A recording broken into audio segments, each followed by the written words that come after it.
Welcome back. With this lesson, we're going to begin a new chapter, Chapter 2, Data Transmission. In this lesson, the purpose is to understand that data is broken down into packets before transmission, and by the end of this lesson, you should be able to describe the structure of a packet.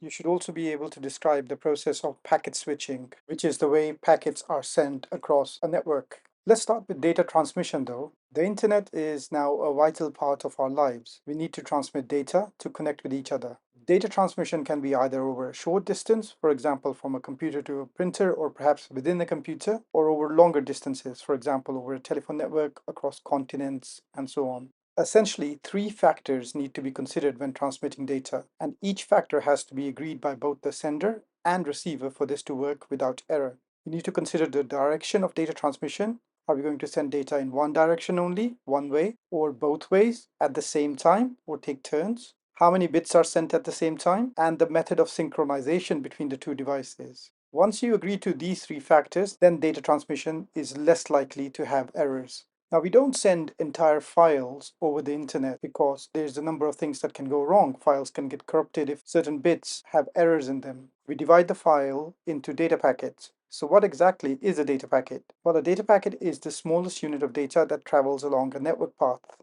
So we take a file, we break data into equal sized chunks. This is now called the payload. We add a packet header with necessary metadata. For example, the sender and receiver's IP addresses, the sequence number of the packets, because there might be more than one packet involved. We add a trailer at the end to signify the end of a packet. And the trailer can also include data for error checking in addition to signifying the end of a packet. The header includes the IP addresses for sender and receiver and the sequence number, and the payload is the data itself. Why do we do that? Well, because sending the whole file together takes up a lot of bandwidth, and packets help improve transmission rates and the sharing of connections. So we can have multiple files being sent via the same router instead of just blocking one router with just one big file.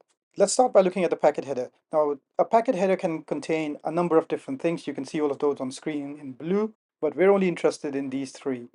The destination address, where the packet is going, the packet number or the sequence number, for example, it could be one of 50 packets in a file, and the originator or the sender's address. These are the three things that you need to be aware of for the exam. Sending a packet across a network involves a process called packet switching. This is a method of transmitting data over a network using packets, and each packet can take its own path. They don't follow the same path, which is what happens in circuit switching. Routers are used to examine each data packet and forward it towards the destination IP address, and they do that by examining the header, and they find out where it's supposed to be going, and then they route it along the way. So they keep forwarding it, and the internet is basically a great big connection of routers. And as you can see in the diagram, packets can take multiple paths to get to the destination. You should be able to describe the packet switching process of transmission. So what exactly happens? Well, data is broken down into packets. That'll get you a mark. Each packet could take a different route. That's another mark. A router controls the route a packet takes, and that begins with the router in your own home. Eventually, the packets may arrive out of order at the destination because they're taking different routes and one could be slower than the other. Once the last packet has arrived, packets are reordered and put back together into the original file. Now, each of these points will generally get you a mark in the exam, so make sure you remember this process.